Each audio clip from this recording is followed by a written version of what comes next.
스펙 제로, 정보 제로, 그야말로 취업 준비 제로인 취준생을 위한 취업 정보쇼 취업을 부탁해. 네, 오늘도 취업의 문을 향해 힘차게 달려볼까요?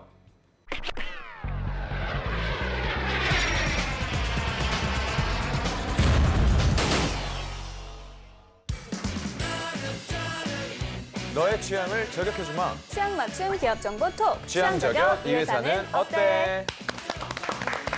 네, 오늘도 저희와 함께 해주실 분들 소개할게요. 취향 저격수 양상국형, 취업 컨설턴트 홍기창쌤, 빅데이터 전문가 전민기쌤, 캠퍼스 특파원 최민주 학생 나왔습니다. 안녕하세요. 반갑습니다. 안녕하세요. 반갑습니다. 민주가 안 잘렸네요. 다행히 안 잘렸습니다. 네. 어떻게 이제 좀 적응이 됐나요? 첫 방송 때보다는 긴장이 조금 더 풀려서 오늘은 밥도 먹었어요. 좋습니다. 자, 취향 저격 오늘의 기업은 어떤 기업인지 화면으로 만나보시죠.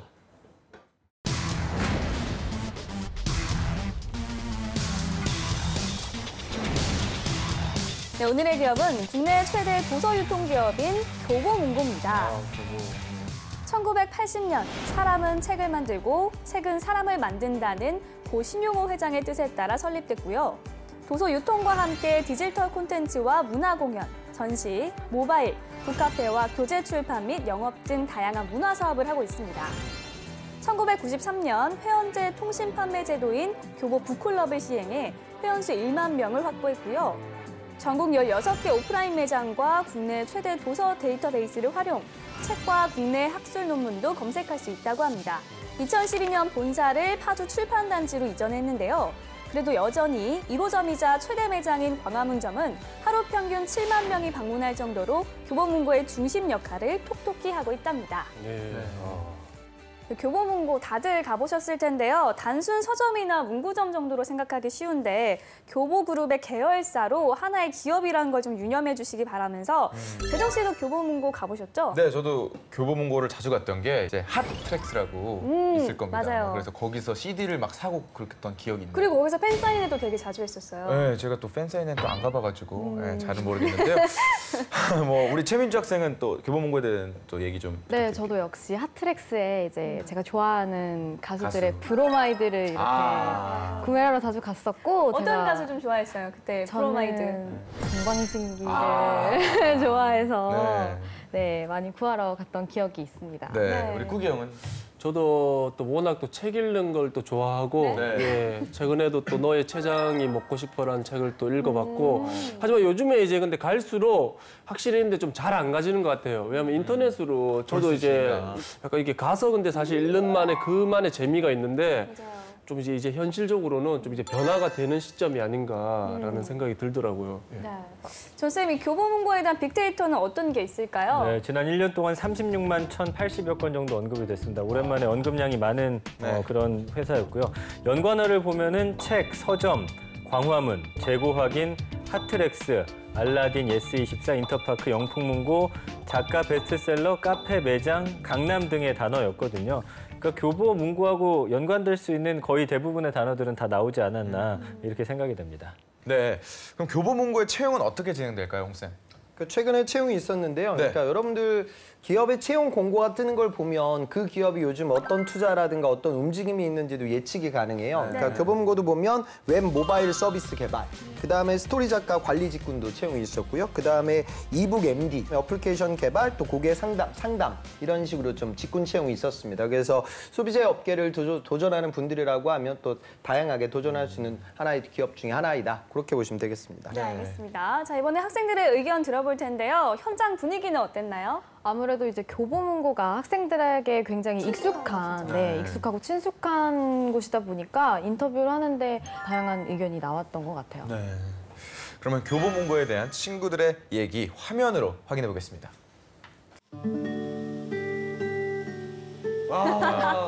고전적인데요? 공부를 해왔습니다. 책을 거꾸로 들고 있으면 되게 웃겼을 텐데. 벌써 다행히 이렇게 그러진 않았어요. 설정을 2주차 때부터. 이런 말이 있습니다. 사람은 말이 있습니다. 책을 만들고 책은 사람을 만듭니다. 영훈 학생 못지 않은데요? 안녕하세요. 캠퍼스 특파원 최민주입니다. 오늘의 기업은 교보문고인데요. 교보문고에 대해 학생들은 어떤 의견을 가지고 있을지 알아보러 세종대학교에 나왔습니다. 저와 함께 가보시죠. 잘 어울려. I fell in love with a girl I didn't know. Yeah, she told me that she'd seen me in a dream she had before.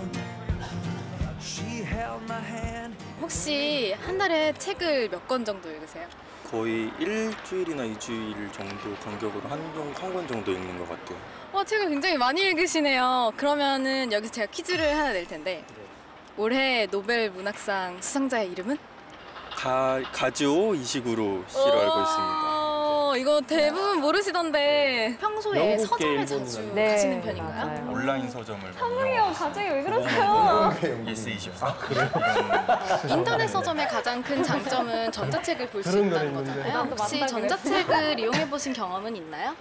책을 종이로 넘기는 느낌을 좋아해서 종이책을 선호하는 편인데 제 여자친구가 이북에 대해서 장점이 있고 써보고 싶다고 해서 한번 선물해준 그런 경험은 있습니다. 교보문고에서는 다른 기업들과 다르게 인성 검사를 할 때 독서력 검사 같은 거를 해요. 그러면은 책을 많이 읽으신다고 했는데 이 부분에서는 조금 유리하시지 않을까 어떻게 생각하세요? 독서력 면접 보는 건 처음 알았는데 만약에 이런 전형이 있으면은 이제 책을 인성검사나 많이 읽는 사람이 그런 아무래도 부분에서 더 유리할 거라고 문제 저는 같은 게 이제 책을 많이 교육학 가시면 읽으면 또 취업에 알 수 고민이 있는 많으실 그런 텐데 문항들이 어느 쪽으로 하더라고요. 취업을 생각하고 계신가요? 기업 교육에 관해서 생각이 있고 성인 교육 학습에 대해서 이제 배우고 있습니다. 책은 주로 어디서 구입하시나요? 온라인에서 구입을 하시나요? 아니면 오프라인에서 주로 구입을 하시나요? 온라인을 많이 이용을 하고 있고요. 대출도 많이 이용하고 있습니다. 최근에 가장 많이 읽었던 장르는 혹시? 1920년대부터 40년대 동안 그분이 말씀을 활동했던 굉장히 잘하시더라고요. 위인들의 위인전과 자서전을 읽고 있습니다. 본인이 저는 약간 교보문고에 초등학생들 들어가면 이런 직무를 할 수 있을 것 같아요. 뭐가 있을까요? 책을 많이 좋아하다 보니까 북마스터 일도 해보고 싶고 교보문고 들어가서도 이제 HR 분야에 대해서 한번 일해보면 좋겠다라는 생각을 했습니다. 북마스터라는 게 있다는 게 저도 오늘 이렇게 처음 들었는데 혹시 북마스터가 어떤 건지 조금 얘기해 주시겠어요? 사람들에게 이제 좋은 책들을 선별을 해주고 이제 추천을 해주는 그런 직업인데요. 예를 들면 우리가 어떤 구절을 봤는데 이 구절이 어떤 책에 있을까 이렇게 궁금해하면 그거를 북마스터가 골라주는 거예요. 그만큼 이제 풍부한 독서량이 바탕이 돼야 된다는 것이죠. 본인이 생각하는 종이책의 매력과 또 이북의 장점 뭔가 따로따로 있으면 한 말씀 해주시죠. 제가 전자책도 써보고 종이책도 써보고 있는 측면에서 생각해 봤을 때 원래는 이제 책 산 게 아까워서 낙서를 못 했는데 이제 낙서를 하는 재미가 있더라고요. 이북은 좀 편의성이 뛰어나긴 한데 뭐 밑줄 칠 수 있는 기능이 있는데 그게 제 마음대로 되지는 않도록 이제 구조화돼 있어가지고 생각을 적는 거에 대해서는 좀 불편함이 있는 것 같습니다. 이북은 어떤 곳에서 주로 서비스를 이용하고 계신가요? 리디북스 쓰고 있는데 다른 곳이 별로라서가 아니라 그냥 거기가 그냥 가장 인지도가 높은 것 같아서. 평소에 교보문고에 대해서 가지고 있던 이미지가 어떤 게 있을까요? 편하게 앉아서 볼 수 있는 이제 좌석도 제공을 하고 또 카페도 같이 들어와 있어서 커피를 마시면서 볼 수 있는 공간도 있고. 본인도 뭐 연구소나 이쪽으로 가실 계획이신가요? 저는 특이하게도 마케팅 쪽을 준비를 하고 있어서요. 이과생이신데 독특하게 홍보 마케팅 이쪽에 관심이 많으시네요. 어떤 계기로 그쪽에 관심을 갖게 되셨나요? 저희 아버지가 마케팅 회사를 운영하고 계시고 이제 저도 그걸 어려서부터 봐왔기 때문에 마케팅이 얼마나 중요한지를 알고 있고 그쪽 길로 계속 준비를 해왔습니다. 보통 예전에는 이제 서점에서 책을 구입하지 않고 그냥 바닥에 앉아서 책을 이렇게 읽으면 점원들도 주고 뭐라고 했는데 요새는 그런 경향이 없잖아요. 그런 전략에 대해서는 마케팅적으로 어떻게 생각하시나요? 손님이 가서 책을 읽고 그 자리에 오래 머물러야 그들에게도 이제 많은 책을 팔 수 있는 기회가 생기고 그런 시간들이 생기기 때문에 어떻게 보면은 일석이조의 효과라고 생각을 합니다. 내가 교보문고에 들어가서 마케팅적으로 뛰어들어 보고 싶다. 어떤 것이 있을까요? 대학생들이 좀 책을 저렴하게 구매할 수 있는 그런 제휴 콘텐츠를 만들어서 대학생들이 자유롭게 좀 서점에 드나들 수 있도록 하는 마케팅을 한번 만들어 보겠습니다. 네, 인터뷰 잘 봤습니다. 네. 근데 궁금했던 게 학생들이 그 교보문고를 하나의 그냥 서점으로 인식을 하고 있는지 아니면 하나의 거대한 기업으로 인식을 하고 있는지가 좀 궁금하거든요. 학생들도 아무래도 기업이라기보다는 좀 대형 서점 이렇게 인식을 더 많이 하고 있지 않나 이런 생각을 했습니다. 네. 그 요새 뭐 종이책의 위기다 이런 말도 있으니까 오늘 이 시간에 교보문고의 비전에 대해서도 같이 알아보면 좋을 것 같은데요. 네. 우선 떠도는 한간의 소문부터 알아보도록 하겠습니다. 상국이 형. 사람은 휴가를 만들고 휴가는 사람을 만든다고 카더라. 예, 우리 또 잘 쓰면 일도 잘하게 되는데 우리 교보문고는 본인 업무만 잘하면 상사의 관여가 거의 없다고 합니다. 그래서 워라밸이 가능하다고 하는데 때문에 우리 능률이 더 올라 경단녀가 될 우려가 거의 없다고 합니다. 근데 경단녀가 뭐예요? 경력 단절녀. 아, 예. 죄송합니다. 사실입니까? 그러니까 실제로 이제 보면 다른 기업들 대비 아마 서점 또 이제 문화사업, 컨텐츠 이런 것들을 같이 하고 있기 때문에 내가 업무를 완벽하게 끝낸 다음에는 언제든지 눈치를 보지 않고 퇴근할 수 있는 그런 문화. 그러니까 이런 워라밸이라는 건 사실 어떤 기업의 정책이라기보다는 내부 구성원들의 문화가 참 중요하거든요. 그렇죠. 그런 부분들이 이미 자리매김돼 있는 것 같고요. 특히나 또 서점이 여직원들이 좀 많은 편이잖아요. 그래서 여직원들의 경력 단절 문제를 다른 기업들보다 확실히 좀 잘 케어하고 있는 기업이다. 그렇게 업계에 정평이 나 있습니다. 네. 사실 또 연봉이 또 어느 정도 되는지 궁금한데 어느 정도 됩니까? 네, 평균 4,045만 원입니다. 사원 2,654만 원, 대리가 3,870만 원, 과장이 4,442만 원, 차장이 6,078만 원 정도로 이제 집계가 되고 있습니다. 홍쌤, 교보문고에 입사하려면 어떤 스펙이 필요할까요? 채용이 그다지 활성화되어 있는 기업은 아니거든요. 근데 제 예전 학생 중에 이제 좀 독특했던 친구가 이 친구는 나이가 30살이었고 학교는 이제 건동공이고 전공 이제 산업공학으로 했는데 그 이전에 뭐 디자인 관련돼서도 별도로 교육 과정을 밟았던 이력이 있고요. 또 그다음에 또 대외 활동이나 공모전, 다시 말해 경영 쪽으로도 굉장히 많이 투자를 했어요. 그러니까 이 친구는 디자인, 경영 그리고 산업공학 아주 독특한 경험을 했죠. 근데 그렇게 돌아왔던 시간들이 많다 보니까 나이가 30쯤이었어요. 학점도 굉장히 3점 초반이었거든요. 근데 이제 서류가 마케팅 쪽으로 합격을 했는데 제조업처럼 어떤 딱딱한 정해진 코스대로 살아왔던 친구들보다는 좀 다양한 경험들을 갖고 있는 친구들을 선호하는 기업은 맞는 것 같아요. 그래서 직무에 대한 전문성도 물론 중요하겠지만 좀 인문학적인 소양이라든가 다양한 경험 이런 것들을 갖고 있는 친구들이 도전을 많이 했으면 좋겠습니다.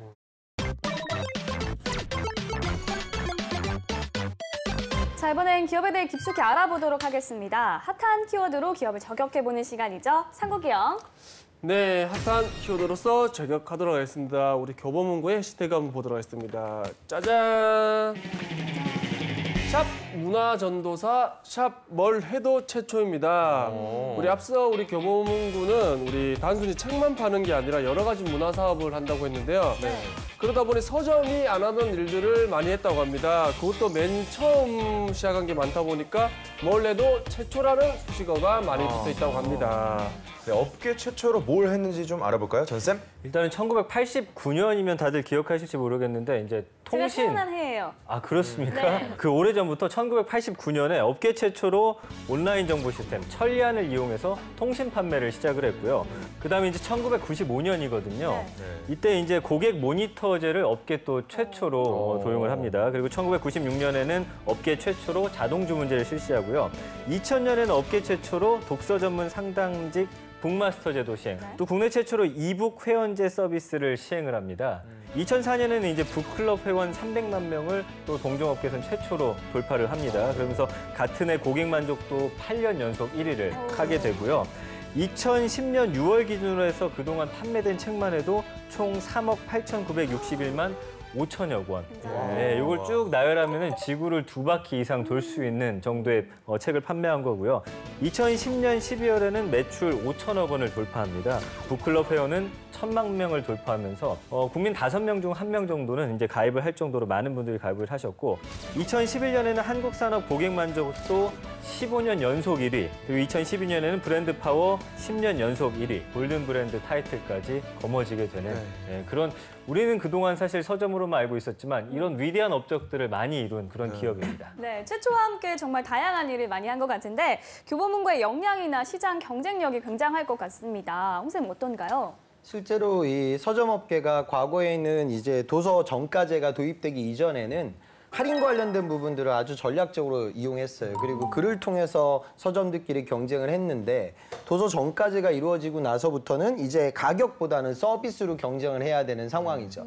그리고 이제 모바일이나 인터넷으로도 책을 언제든지 구매할 수 있고 또 이북 관련된 부분들도 판매가 점점 늘어나고 있기 때문에 UX, UI가 아주 중요해요. 그러니까 이런 부분들의 스타트를 이제 교보문고가 뚫었다 이렇게 업계에서 평가를 하고 있고요. 어찌 보면 이제 책 판매만으로는 매출을 높이기가 쉽지 않잖아요. 그러다 보니까 제가 보기에는 교보문고에 가보면 책을 판매한다기보다 도서 문화 자체를 세일즈하고 있지 않나 이런 생각이 들어요. 그래서 저도 그 교보문고 제 책 사러 갔다가 제 아이 뭐 장난감도 사고 뭐 그다음에 게임할 수 있는 것도 사고 그다음에 뭐 뷰티라든가 다른 상품들도 같이 제가 구매를 했던 기억이 나거든요. 그러니까 선생님 이제는 지금 몇 개 팔렸어요? 저도 이제 제가 책 쓴 게 한 10개가 넘으니까 판매되고 있겠죠. 근데 그 책이 중요한 게 아니라 그러니까 중요한 건 이제는 단순히 책을 판매하는 것만으로는 매출을 높이기가 어려워요. 그러니까 지금 교보문고 같은 경우도 뭐 세미나룸, 그다음에 북 라운지, 그다음에 아까 제가 얘기했던 플라워 카페라든가, 그다음에 디자인 아트 문구, 그다음에 음악, 영화, DVD, 드라마, DVD 뭐 여러 가지 컨텐츠를 다양하게 판매하고 있는 그런 공간으로 탈바꿈하고 있지 않나. 시장 자체가 좀 축소되고 있는 산업일 수밖에 없기 때문에 자구책을 마련하고 있지 않나. 저는 그렇게 판단됩니다. 최근에는 이제 빅데이터를 많이 활용하는 걸로 알고 있는데 아마존 같은 경우도 오프라인 서점을 문을 닫을 때 뉴욕에다가 새롭게 이제 오픈을 했거든요. 그러니까 고객들의 아주 세심한 부분을 이제 분석을 합니다. 뭐 예를 들면은 20대 서울 뭐 강남에 뭐 무슨 동네에 사는 사람들이 많이 있는 책이라든지 뭐 이런 것들을 세분화 시켜가지고 그런 작업들을 아마 조금 더 노력을 한다고 한다면 오프라인 서점이 다들 이제는 사양 산업이라고 볼 때 오히려 오프라인 시장을 더 키워 나갈 수 있는 아마 그런 저력도 발휘할 수 있지 않을까 생각이 됩니다. 다음 해시태그도 보겠습니다. 네. 다음 해시태그 보도록 하겠습니다. 예. 짜잔. 샵 직원 행동 지침, 샵 신주 단지입니다. 교보문고 직원들이 늘 우리 신주 단지처럼 지니고 다니는 게 있다고 합니다. 그게 뭐냐면 바로 행동 지침인데요. 직원들의 고객은 왕이다. 예, 그리고 고객을 존중하자는 뜻으로 기대 이상의 서비스를 제공하기 위한 것이라고 합니다. 이 중에는 우리 청탁 금지도 있고 그리고 고객뿐 아니라 직원들끼리 안 주고 안 받기 생활을 하면서 각종 거래의 투명성을 보장하고 있다고 합니다. 네, 직원 행동 지침에 구체적으로 어떤 내용이 있는지 소개 좀 해주실까요, 전쌤? 네.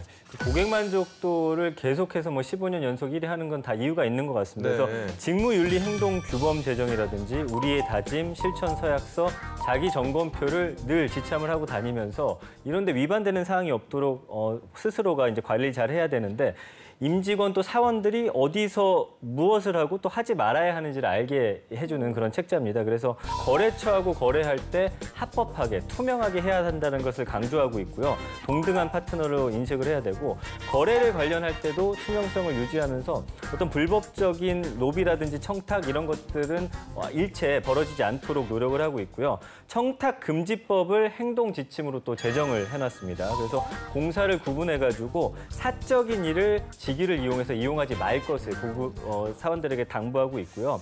임직원 간 직무상 어떤 경우에도 선물을 주고받지 못하도록 하고 이게 발각됐을 때는 굉장히 엄중히 처벌을 한다라고 합니다. 그래서 5가지 자기 점검표를 통해서 늘 어떤 복장이라든지 서비스에 관해서 고민하고 실천할 수 있도록 이렇게 만들어가고 있습니다. 네, 이 청탁 금지법이라는 게 뭐 사실은 그 김영란법이라는 게 또 있잖아요. 네. 그래서 이걸 직원 윤리 규범으로 아예 규정을 해놓은 건데 이게 직원들 입장에서는 사실 부담스러울 것 같기도 하고요. 이 취준생들이 이거를 어떻게 생각하면 좋을까요, 홍쌤? 만약에 여러분들이 구매 직군으로 업무를 시작하게 되면 사석에서는 여러분들하고 말도 섞을 수 없는 막 매출액 몇천억 하는 CEO님들이 여러분들 앞에서 90도로 인사하거든요. 그러니까 내가 구매 실무자니까. 그러니까 그런 실제로 검은 유혹들이 있을 수가 있죠. 그러니까 기업에서 어떤 자재를 구매한다라고 하면 당연히 퀄리티가 좋고 저가의 제품을 구매해야 되는데 나하고 뭐 인간관계가 있으니까 여기다 물량을 밀어준다라고 하면은 회사 입장에서는 이제 좋은 구매가 이루어질 수가 없고 주주들에게도 피해가 가겠죠. 그러니까 이런 부정 비리를 막기 위해서 노력을 하는 거죠. 그 규정을 준수하는 게 나에게 이롭기 때문에 장기적 관점에서 우리가 룰을 지키듯이 기업도 마찬가지거든요. 그러니까 면접장 가서 압박을 받을 때 당장의 매출이 올라가니까 좀 부정한 방법으로 여러분들이 의사결정을 하게 되면 회사는 장기적으로 그다음에 거시적으로 더 안 좋아질 때가 있죠. 그런 부분을 생각해가지고 기업의 룰을 바라보셨으면 좋겠습니다. 네, 알겠습니다. 자, 지금부터 학생들의 궁금증을 해결해 보도록 하겠습니다. 저는 사실 꿈이 한 가지가 아니라 하고 싶은 게 한 두세 가지 정도로 많은데 기업마다 원하는 인재상이 다를 텐데 어떻게 준비하면은 더 다양한 기업에 맞는 인재가 될 수 있는지가 궁금합니다. 사실 취업 준비를 할 때 꼭 하나만 이렇게 준비할 수 없는 법이잖아요. 이렇게 다양한 기업의 인재상에 이렇게 부합하려면 학생들이 어떻게 준비해야 할까요? 저는 사실 별로 그렇게 크게 다르지 않다고 보거든요. 대부분의 기업에서 요구하고 있는 인재상들은 크게 변하지 않아요. 삼성전자에서 내가 영업사원으로 도전을 할 때와 현대자동차의 영업으로 도전을 할 때 똑같이 글로벌 해외 영업을 할 수 있는 그 역량으로 나를 뽑아가는 거지, 현대자동차는 뭐 도전을 더 중요시하게 생각하고 삼성은 더 창의적인 걸 도전을 더 중요시하게 생각하고, 사실 이런 부분들의 객관화된 큰 차이는 크지 않거든요. 그러니까 인재상을 완전히 배제해라, 모르고 면접장에 가라, 제가 그렇게 말씀드리는 건 아니고 어차피 그 인재상이라는 덕목들이 굉장히 추상적이기 때문에 글을 보면서 이 사람의 답변을 들으면서 얘는 정말 도전 정신이 있겠어 이렇게 느껴지지 않으니 직무 관련된 부분에 초점을 맞춰 자소서를 쓰고 면접 대비를 하는 게 더 유리합니다. 네, 그럼 또 다른 질문도 들어보겠습니다. 제가 기업 교육에 대해서 관심이 많은데요. HR 교육을 준비하는 과정이라든지 준비해야 하는 그런 것들에 대해서 좀 궁금하고요. 이제 교육학과로서 그 HR 교육에서 장점을 가지는 그런 부분도 알고 싶습니다. HR 교육에 대해서 관심이 있는 학생도 많은데 이쪽은 어떻게 준비를 하면 좋을까요? 그러니까 우선 인사 직군의 선호도가 굉장히 높고 그걸 HRM, 인사관리 쪽, HRD, 인사교육 쪽 이쪽으로 나뉘고요. 특히나 교육이라고 하면 또 교육대학원이라든가 교육공학, 또 교육학해서 원래 선생님을 꿈꿔왔다가 방향전환하는 친구들이 상당히 많아요. 그래서 그런 친구들이 워낙 많이 쓰기 때문에 채용 규모는 또 굉장히 적어서 교육만 타겟팅해가지고 구직활동을 하는 것이 사실 확률상으로는 그다지 좋은 전략은 못 됩니다.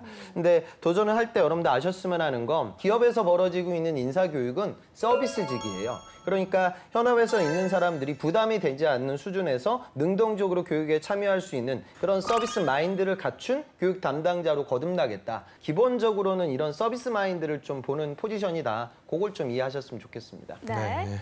자, 이번에 실제 면접 상황을 재현해 보도록 하겠습니다. 상국이 형. 네, 우리 또 교보문고 한번 면접을 한번 보도록 하겠습니다. 최근에 뭐 읽었던 책이 있나요? 파울로 코엘료 작가의 베로니카 죽기로 결심하다라는 제목의 네, 책입니다. 읽어보셨어요? 아니요. 이 책은 사실 삶에 지치고 의미를 잃어가고 생기를 잃어간 주인공이 이제 자살 시도를 해서 정신병동에 들어가서 겪게 되는 일인데요. 이제 다양한 사람들을 만나면서 삶의 의지와 앞으로 내가 어떻게 살아가야겠다, 우리 사회의 규범과 어떻게 싸워 나가야겠다, 이런 삶의 의지를 일깨울 수 있는 그런 책입니다. 예. 우리 교보문고는 어떤 장단점이 있는 것 같습니까? 일단 장점이라고 하면 오프라인이 굉장히 이렇게 잘 된 시스템이라고 할 수 있는데요. 아까 나왔던 북마스터도 굉장히 친절하게 책을 많이 추천을 해주시고 오프라인에서 즐길 거리가 많은 것이 장점이라고 생각합니다. 하지만 교보문고라는 이름에서 약간 딱딱한 이미지가 있을 수 있는데요. 그래서 온라인에서 홍보라던가 음반이라던가 이런 예매 시스템을 조금 더 적극적으로 마케팅을 해서 부드럽게 바꿔보는 시도가 필요하지 않을까 그런 생각을 합니다. 최민지 씨 추가 질문 드리죠. 요즘 서점에 가보면 책에 있는 내용들을 스마트폰으로 촬영하는 손님들이 계세요. 네. 그러다 보면 다른 손님들한테도 불쾌감을 줄 수도 있고 또 저작권 침해 문제도 있고 책 판매에 부정적 요인이 될 때도 있거든요. 이런 부분들을 우리 서점 입장에서 좀 막아야겠는데 그걸 막기 위해서는 어떤 아이디어가 필요할 것 같아요?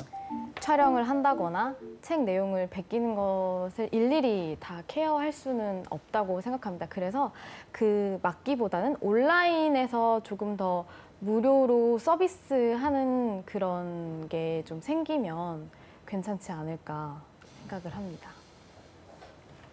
지금 전체적으로 들어봤는데 마지막으로 제가 했던 이 질문은요. 삼성에서 창의성 면접에 나왔던 실제 기출 질문이거든요. 그러니까 창의적인 걸 요구하는 거죠. 그러니까 민주학생 답변도 좋았던 것 같아요. 그 상국 씨가 아까 뭐 옆에서 뭐 스마트폰 뺏는다고 했나? 네. 이런 걸 또 많이 학생들이 얘기를 해요. 뭐 당연히 이제 면접관이 그 답변을 듣고 질문을 할 거예요.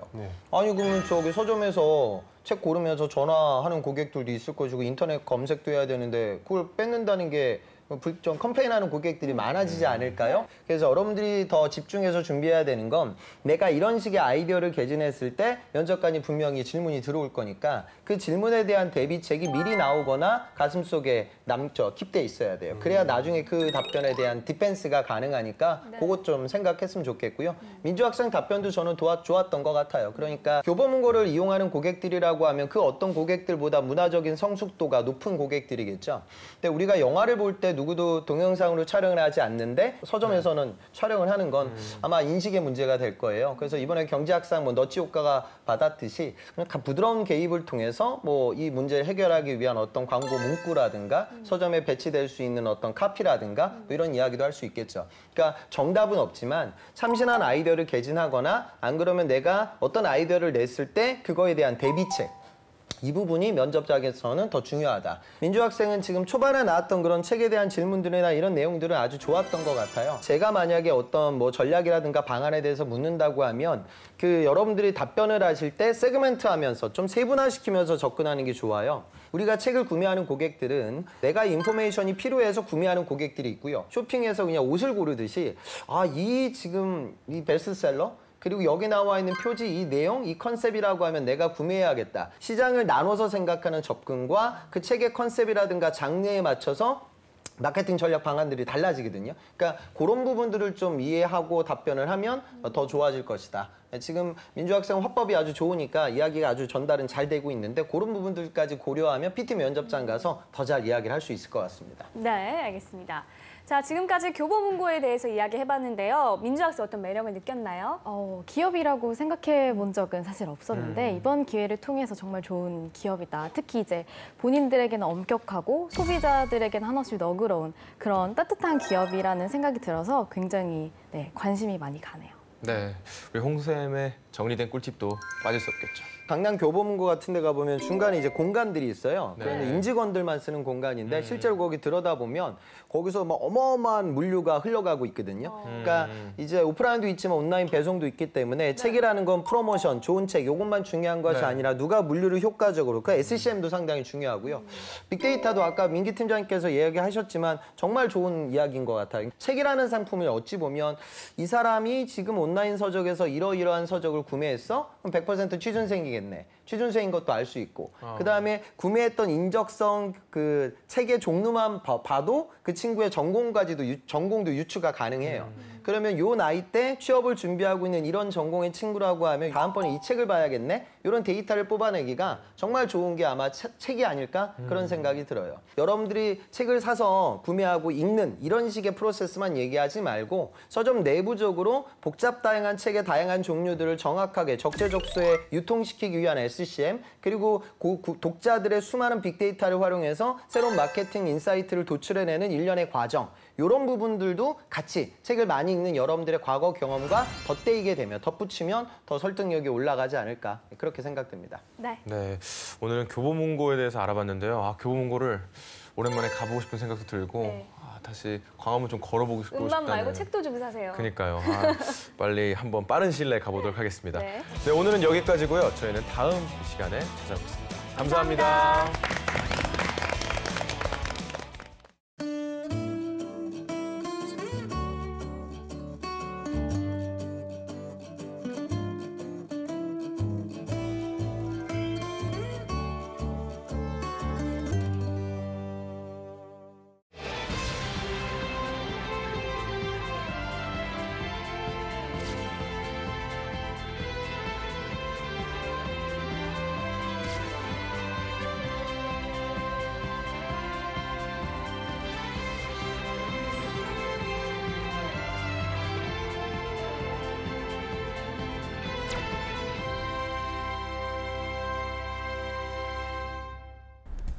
안녕하세요.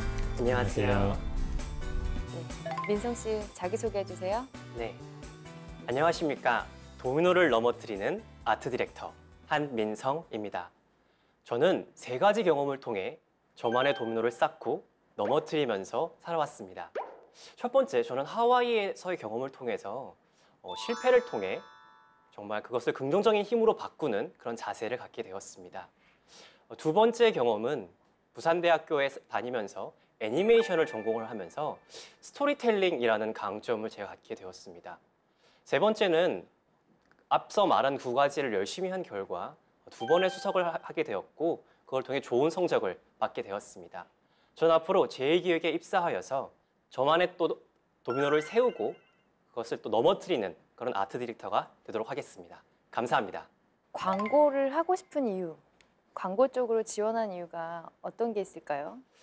저 같은 경우에는 광고가 정말 짧지만 영향력이 강력하고 세상을 변화시킬 수 있는 그런 힘을 갖고 있기 때문에 저는 광고의 직무에 지원하게 되었습니다. 가장 큰 예로 제2기획에서 한 CSR 프로그램 중에서 최근에 6월 달에 중국에서 방영을 해서 되게 큰 효과를 얻은 CSR 프로그램인 Girl in the Mask라는 정말 그런 프로그램이 있었습니다.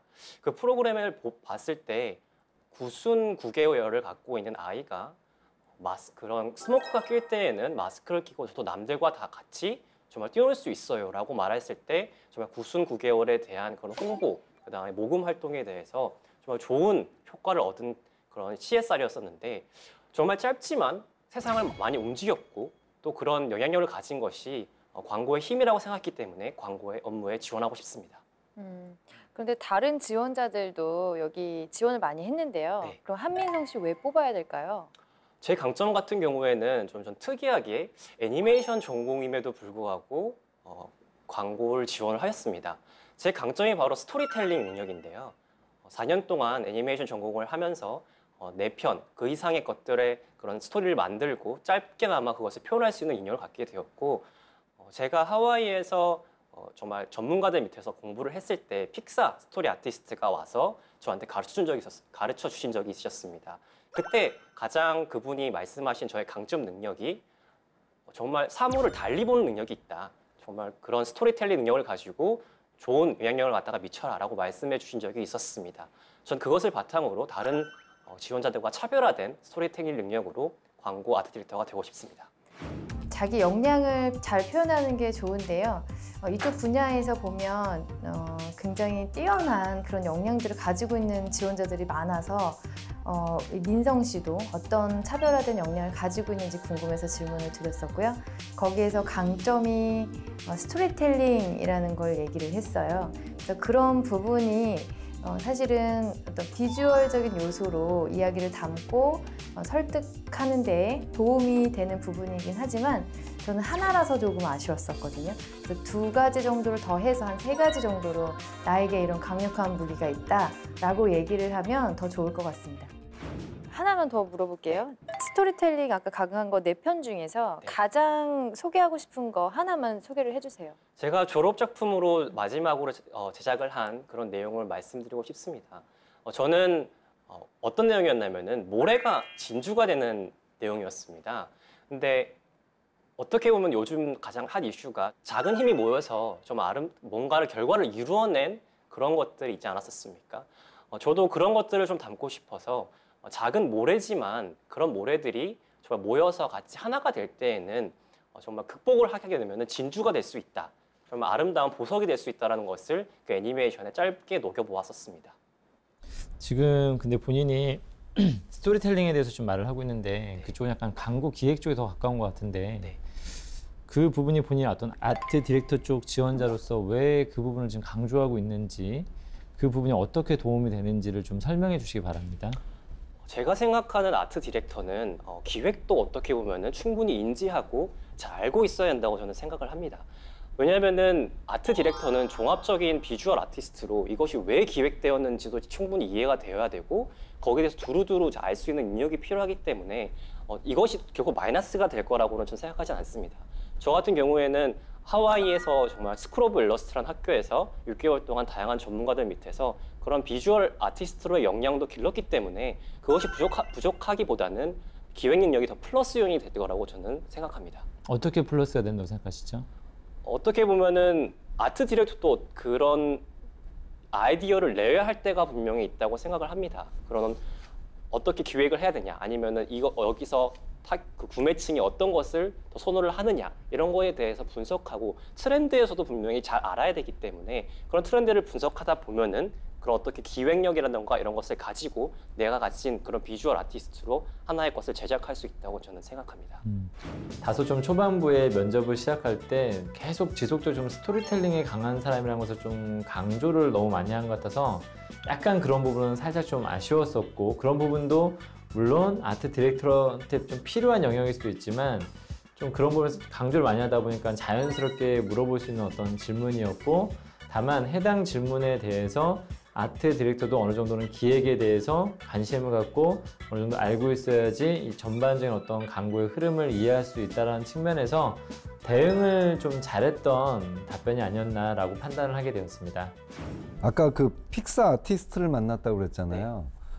언제 어느 장소에서 어떤 계기로 이분을 만났어요? 그리고 이분의 성함은 뭐였고 직책은 뭐였는지 자세하게 좀 말씀해 주세요. 네, 스탠리 무어라는 스토리 아티스트입니다. 이분은 스토리에 대한 정말 짧은 컷, 특히 스토리보드를 많이 작성을 해가지고 하시는 분들입니다. 이분을 만난 거는 제가 이제 하와이에 있는 열방대학이라는 대학에서 6개월간의 스쿨 오브 일러스트라는 그런 학교를 잠깐 6개월간 과정을 수료한 적이 있었는데, 이 학교는 전 세계에 있는 전문가들, 10여 명의 전문가들이 일주일마다 바꿔가면서 노하우라든지 아니면 어떻게 하면 영향을 기를 수가 있는지 같이 생활하면서 일주일 동안 하는 워크숍 같은 그런 프로그램이었습니다. 그때 이분 스탠리 우원님이 오셔가지고 저랑 많이 이야기를 하시면서 되게 나의 장점, 어떻게 보면 그 졸업 작품도 진주 이야기도 그때 같이 그런 스탠리 우어랑 기획을 한 거였어요. 근데 이분이 왜 본인하고 특별히 더 얘기를 많이 했어요? 아마도 제가 애니메이션 전공이었기 때문에 그랬던 것 같습니다. 애니메이션 전공이었기 때문에 다른 분들 같은 경우에는 다른 쪽의 전문가들도 많았지만 제가 애니메이션 전공. 네. 근데 사물을 다르게 보는 능력이 있다라고 칭찬했다고 그랬잖아요. 네.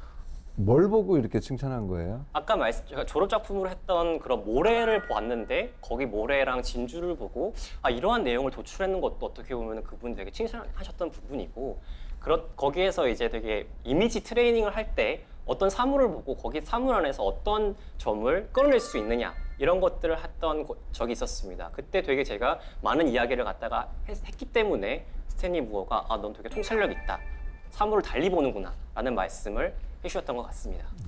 진실인지 아닌지를 확인을 했는데 진짜 만났다는 느낌이 들었고요. 그 다음에 만나기만 하면 중요한 건 아니잖아요. 만났을 때 적극적으로 자기한테 뭔가 도움이 될 수 있도록 시도를 하고 좀 그런 과정도 보고 싶었고 그랬었거든요. 근데 자기가 노력한 게 얘기를 못한 게 좀 많이 아쉬웠어요. 예를 들면 그 사람은 이제 그 강의를 하는 사람으로 왔고 그 사람은 이제 학생 입장이었어요. 그러면 사실 만나기가 쉽진 않았을 텐데 저는 그 과정이 궁금해서 물어봤던데, 그것보다는 뭐 어떻게 하다 보니까 그분이 날 보고 이렇게 얘기를 더 많이 하겠다 이런 얘기가 나와서 그분이 상당히 좀 아쉬웠습니다. 나중에 이런 질문이 오면 그 과정을 좀 상세하게 얘기를 해줬으면 좋겠습니다. 민성 씨, 자신을 한마디로 그 단어로 표현한다면 뭐라고 표현하고 싶으세요? 저는 도미노라고 아까 전에 저를 처음 표현할 때 말씀드렸는데, 네. 도미노라고 저는 자신을 표현하고 싶습니다. 이유는요? 이유는 도미노를 세우는 것은 쉽지 않은 일입니다. 왜냐하면 조금의 실수만 있으면 다 넘어져 버리기도 하고, 또 도미노 자체가 여러 개를 쌓아야지 나중에 넘어뜨렸을 때 아름다운 작품이 됩니다. 저는 제가 살아오면서 많은 순간순간에 도미노를 쌓아왔다고 생각을 합니다. 어떻게 보면 제2기획에 입사하려고 하는 것 또한 저의 하나의 도미노를 쌓는 행위입니다. 그런 것들이 쌓이고 쌓여서 마지막에 아름다운 작품이 되기 위해서 또 도미노를 넘어뜨리려는 노력을 앞으로 계속 해왔기 때문에 그런 걸 바탕으로 저 자신을 정말 도미노를 넘어뜨리는 사람, 이렇게 저는 표현을 하고 싶습니다. 다른 친구들한테 자주 듣는 이야기가 좀 어떤 부분이 좀 있나요? 한 2가지 정도만 좀 얘기해 줄 수 있을까요? 첫 번째는 되게 많은 동생들이 저를 평가를 할 때 형은 실패할 것 같지 않다, 아니면은 형은 뭔가 잘 될 것 같다라는 이야기를 되게 많이 해주는 편입니다. 근데 솔직히 저는 실패를 되게 많이 한 사람입니다. 엄청. 공모전에 한 4개의 공모전을 출품했었는데 4개 공모전 다 떨어졌었고요. 하지만 그 공모전을 바탕으로 어떻게 하면 다음 공모전에 수상할 수 있을까라는 분석이 저는 매번 하는 편입니다. 그렇기 때문에 짧게 얘기해 주시고 됐고요. 그 다음에 또 한 번 얘기해 주세요. 한 번은 이제 형은 되게 빨리 습득한다. 뭔가를 되게 빨리 배운다.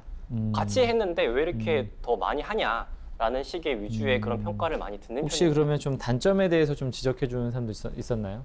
단점의 2가지 정도만 한번 얘기해 주세요. 단점은 적당히 해라. 좀 꼼꼼히 너무 꼼꼼한 거 아니냐라는 표현을 좀 많이 좀 듣는 편이긴 합니다. 그런 거 말고 딴 거 없어요? 저 같은 경우에는 너무 경쟁심을 가지고 하냐. 경쟁심? 네, 너무 경쟁심을 그러니까 저는 되게 주위에 같이 경쟁심을 가지고 했을 때 뭔가 더 저는 잘 되는 편입니다. 그렇기 때문에 너무 너 경쟁심 가지고 하지 마라라고 좀 말을 듣기 단점을 갖다가 집어서 말해주고 있어요. 그럼 본인이 이런 부분에서 좀 굉장히 경쟁심을 가지고 한다는 부분에 대해서 본인 스스로가 인지하고 있나요? 솔직히 저는 그 애가 말해줬을 때는 인지하지 못했었습니다. 저는 제가 하고 있는 것들이 어떻게 보면 저를 발전시키고 좀 더 저를 더 나은 방향으로 가는 원동력이라고 생각을 했었는데 남들이 보기에는 그것이 조금 너무 좀 과하지 않았나라는 평가를 주었기 때문에 경쟁심을 갖고 있다라는 표현을 이렇게 주면서 했잖아요. 네. 어떤 모습을 보고 그렇게 얘기한 것 같습니까? 저는 되게 이제 대학교로 돌아오고 나서 성적을 좀 잘 받기 위해서 좀 노력을 많이 했었습니다. 그래서 좀 더 교수님이랑도 마치고 나면 더 이야기를 한다던가 내가 부족한 부분이 뭔지에 대해서 물어본다던가 이런 것들을 좀 남들이 보는 앞에서 좀 했던 것 같습니다. 그러다 보니까 남들이 야, 너 너무 나서는 거 아니냐, 아니 너 너무 좀 성적 잘 받기 위해 사는 거 아니냐라는 평가를 좀 받았던 것 같습니다. 네.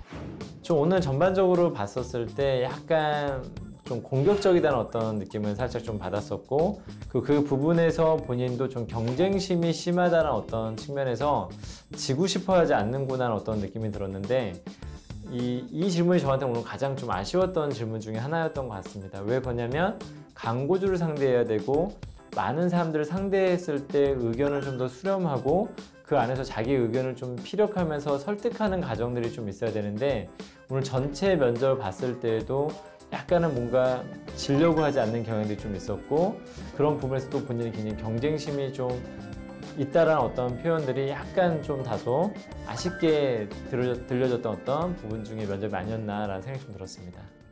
나영석 PD님 존경하는 인물로 꼽았잖아요. 왜 다른 분야에 좀 관심이 있었던 건 아닌가요? 그런 건 전혀 아니고요. 나영석 PD를 존경하는 이유는 제가 생각하는 창의력이랑 이분이 정의 내린 게 같았기 때문에 저는 되게 존경을 했었습니다. 어떤 거였죠? 나영석 PD님이 말씀하신 창의력이라는 것은 전혀 어울리지 않을 것 같은 두 가지인데 이것이 대중들이 다 알고 있는 두 가지여야 됩니다. 그 두 가지를 합쳤을 때 시너지가 발생되고 좋은 결과물이 나온다라는 것이 그 나영석 PD님이 정의하신 창의력이었습니다. 저도 되게 그런 위주의 통찰력을 가지고 많이 분석을 하고 아까 말씀드렸던 졸업 작품을 통해서 모래 이야기를 통해서 새로운 대중들과의 그런 걸 이은 것처럼 제가 그렇게 많이 표현을 하는 편이기 때문에 저도 그런 걸 바탕으로 나영석 PD님처럼 성공하고 싶다. 그런 창의적인 작품을 만들고 싶다라고 생각했기 때문에 나영석 PD님을 존경합니다. 존경하는 인물이 누구냐는 질문을 종종 이렇게 질문을 합니다. 그래서 이 존경하는 인물이 없는 사람들이 참 고민일 텐데 이 부분은 업계의 사람이면 좋겠지만 사실 그런 것만은 이제 갑자기 만들 수는 없는 거고요. 뭐 가족, 아버지가 될 수도 있고 아니면 다른 위인이라든지 아니면 주변의 사람들을 얘기를 해도 되고 그런데 어떤 부분을 배우고 싶고 담고 싶은 건지가 확실히 있었으면 좋겠어요. 그래서 이 존경하는 인물을 왜 꼽았냐고 물어본 이유는 전공이라든지 관심 분야가 이쪽이 아닐 것 같다는 그런 이제 의심을 가지고 있었기 때문에 한번 질문을 드렸었고 그 부분에 대해서는 창의력이라는 그런 이야기로 잘 설명을 해주신 것 같습니다. 이 종이컵을 보고 떠오르는 단어를 20가지 이상 얘기 한번 해보실래요? 20가지 이상 말씀하시는 겁니까? 일단 첫 번째 그 아이들이 가지고 노는 그 통신기 예전에 어렸을 때 저희 많이 갖고 가지 않습니까? 그것도 했었고 요즘에 이런 그런 종이를 가지고 인형 되게 이렇게 돌아가면서 만드는 정말 애니메이션을 이용하는 소재로도 그 종이컵을 많이 사용합니다. 그리고 가장 많이 직장인들이 보는 게 커피, 스틱커피라던가 이런 것들 타먹는데 많이 사용하는 것이 커피이고 그리고 종이컵이라는 것이 또 간편하지만 아니면은 되게 자, 그냥 그거를 단어로 그냥 쭉 나열 한번 해주세요. 일회용이라는 걸 말할 수 있고 그다음 담는 용기, 그다음 네, 알겠습니다. 네, 고생했어요. 네. 네, 마지막으로 하고 싶은 얘기 있으시면 해주시기 바랍니다. 제가 제 기획에 가장 들어오고 싶었던 이유는 많은 부분이 사람을 강조하는 부분이 많았었습니다. 어떻게 보면 사람을 중시하다 보면은 더 좋은 긍정적인 효과가 있지 않을까 늘 고민하면서 분석하는 편입니다. 아트 디렉터가 된다면은 그런 것들을 앞으로 계속해서 연구하면서 좋은 광고를 만들고 싶습니다. 감사합니다. 네, 수고하셨습니다. 감사합니다. 네, 수고했습니다. 수고하셨습니다. 네, 저희가 한민성 씨와 네. 모의 면접을 해봤는데요. 네. 어떻게 보셨나요? 저부터 잠깐 얘기를 하겠습니다. 저 지금 고민할 게 좀 많아서. 뭐 몇 가지 뭐 우리가 항상 말이라는 건 되게 완벽할 수는 없고요. 어느 정도는 이제 감안을 해서 이제 보는 건데 오늘 면접은 대체로 제가 봤었을 때 뭐 말에 대해서 굉장히 뭐 자신 있게 잘 한 것 같아요. 다만 제가 봤을 때는 좀 이런 점을 봤는데 전 C뿔을 좀 주고 싶고요. 결론적으로는 조금만 어떤 한 가지를 좀 고치면 되는데 뭔가 면접을 하다 보면은 약간 논쟁을 하는 듯한 약간 느낌이 좀 있었어요. 그래서 그러한 모습들이 또 이 광고 대행사나 이런 데 가장 부딪히는 사람 중에 한 명이 이 아트 디렉터 관련된 분야에서는 다양한 분야에서 일하는 사람들, 근데 그 사람들에게 어떤 협조를 구하고 설득을 해야 되는 어떤 부분들도 있을 수 있고, 근데 또 광고주가 굉장히 무섭거든요. 광고주는 자기 마음대로 하는 경향도 또 있기 때문에 뭔가 자기 주장을 굉장히 많이 펼칠 것 같은 느낌이 좀 들어서 좀 그런 부분에서 약간 좀 아쉬운 점수를 주게 되었습니다. 네. 네. 네, 삼촌 이제는 말 하셔야 됩니다. 정말 이번은 정말 좀 어려운 것 같아요. 저도 C+를 B 좀 이렇게 부여해서 좀 합격을 하려고 그랬었는데 나중에 이제 그 점수가 깎였어요. 나중에 깎였어요. 처음에는 얘기하는 과정들이 뭔가를 좀 막 해보기 위해서 막 노력하고 뭔가 우리가 어려운 질문 던지는데도 방어를 하려고 하는 노력들이 저는 되게 좀 좋았거든요. 네. 아, 정말 입사하고 싶나 보다.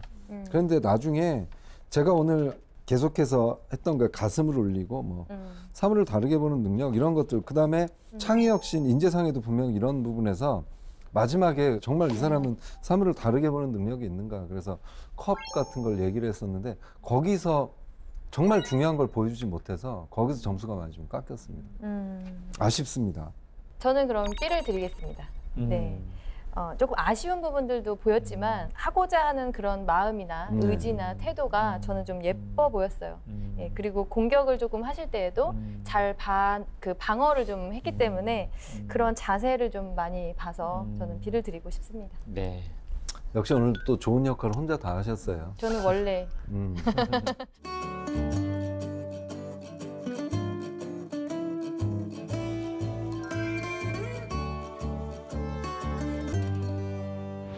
네, 민성 씨, 네, 모의 면접 했는데 어떠셨어요?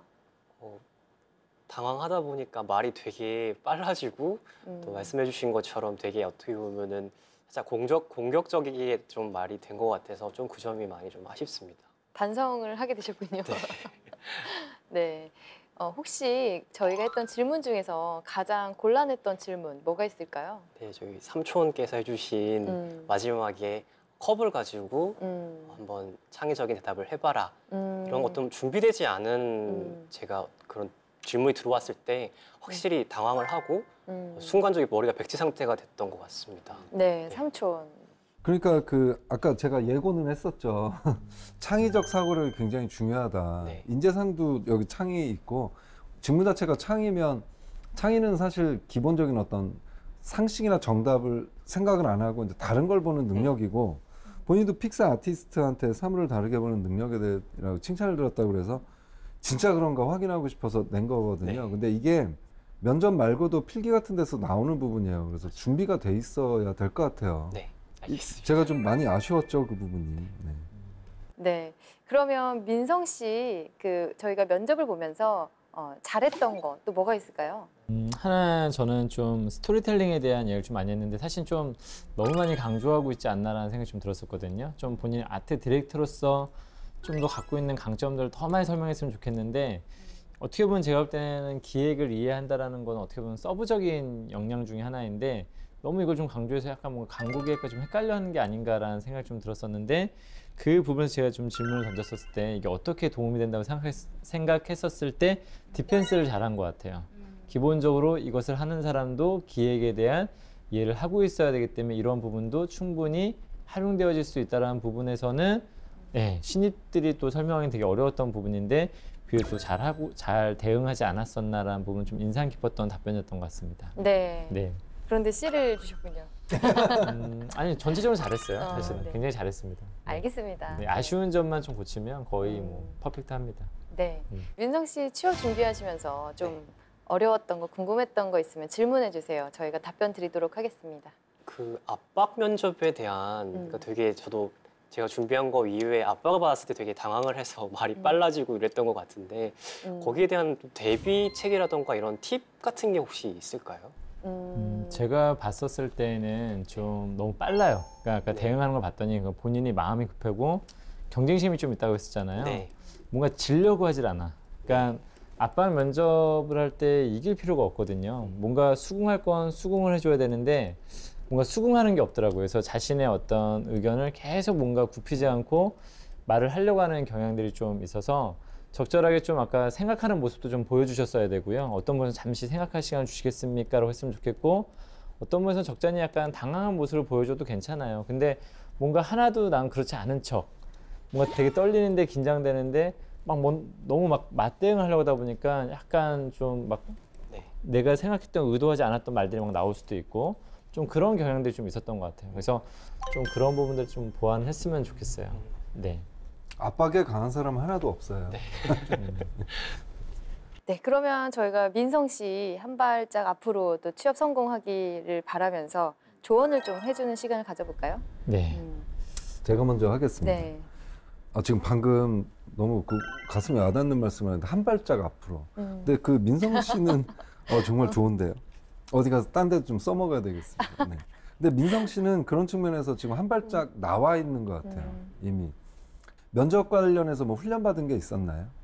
아니요, 따로는 없고요. 이렇게 부산대학교 내에서 이렇게 모의 면접 보는 거 이런 한두 번 정도 해본 근데 경험이 그런 걸 참여해봤다는 것도 저는 굉장히 좀 칭찬하고 싶은데 그런 면에서 준비된 것들은 좀 많은 것 같아요. 특히 마음이 준비가 돼 있는 것 같아요. 여기 너무 오고 싶어하고 그게 느껴지는데 그 느껴지는 걸 이제 세련되게 어떻게 풀어낼 것인가가 이제 본인한테 주어진 숙제인 것 같아요. 예를 들면 아까 좀 제가 여기다 뭐라고 써놨냐면 손 좀 가만 놔뒀으면 하는. 저도 그걸 써놨어요. 손이 부산스러움. 이렇게. 어쨌든 이제는 기본적인 걸 채우려고 한다기보다는 이제 디테일 채우는 데 좀 집중해서 면접 준비하시고 그랬으면 좋겠습니다. 네. 저는 아까 전에 본인이 어떤 진심을 담은 어떤 광고 이런 것도 막 얘기했었잖아요. 그러면 진심을 담아서 이야기하는 것도 되게 중요할 것 같아요. 뭐냐면 아까 손이 움직이는 거 아까 되게 떨더라고요. 보니까는 되게 긴장된 그 자리에서 떨면서 좀 말하는데 떨면 떨린다고 말하는 게 더 좋거든요. 그렇죠. 이 자리가 굉장히 떨리고 긴장돼서 하지만 너무 꼭 오고 싶은 회사라는 것을 강조했으면 좋겠고요.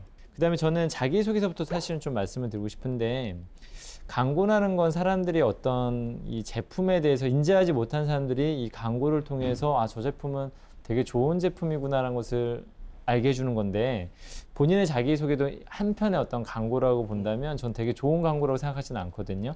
그 이유가 뭐냐면 어느 정도 자기소개서랑 연결돼서 나오더라고요, 이거 자체가. 근데 면접관들은 본인의 자기소개를 충분히 인지하지 못한 상태에서 바로 그 자리에서 보는 경우들이 많고 확인하는 경우들이 많습니다. 근데 아까 뭐 하와이에서 저는 실패를 했는데 막 얘기했는데 연계가 잘 안 돼요.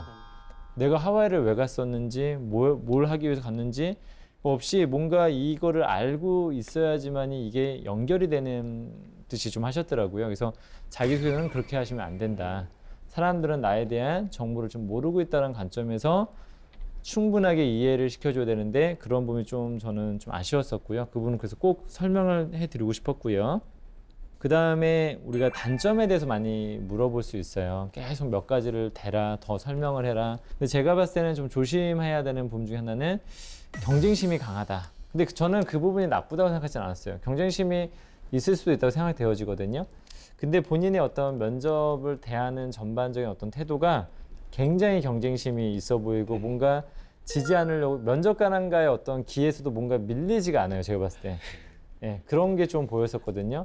그래서 너무 지고 싶어 하지 않는구나라는 어떤 느낌을 좀 받아서 그런 부분들은 조금은 제가 봤을 때 너무 드러내서는 안 된다. 근데 면접 중에 약간 그런 부분이 좀 드러났고요. 그래서 본인은 좀 제가 한마디로 말씀드리면 컴다운. 네, 컴다운 하는 게 좀 중요할 것 같아요. 근데 떨리는데 굉장히 열심히 하긴 하는데 약간은 좀 너무 막 잘 보이려고 하는 것들이 오히려 해가 될 수도 있다라는 생각이 좀 들었습니다. 네. 네.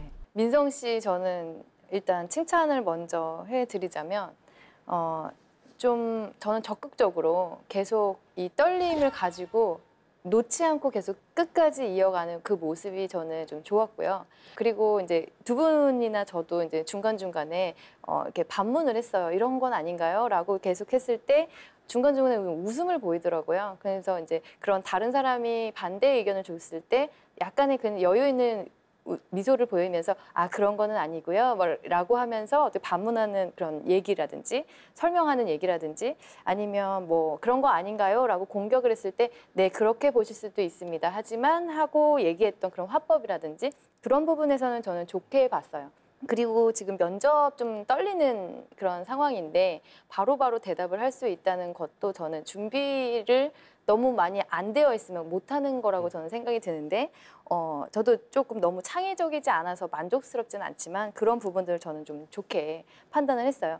그리고 조금 어휘 표현인데요. 연예인을 사용한다. 그다음에 제가 이제 존경하는 사람 얘기했을 때 처음에는 님자를 붙이지 않고 나영석 PD를 존경하는 이유는 이렇게 한 게 있었어요. 그래서 순간순간에 이제 실수인데 그런 걸 보면서 다른 사람을 조금 존칭을 써서 얘기를 하는 표현 그리고 광고주를 많이 만날 텐데 그렇게 좀 존중하는 모습이라든지 공손한 태도를 좀 더 보여주신다면 좋은 모습으로 좀 더 비춰질 거라고 저는 생각이 들어요.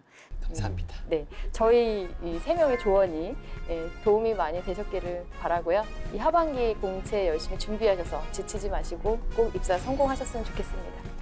감사합니다. 네, 수고하셨습니다. 수고하셨습니다.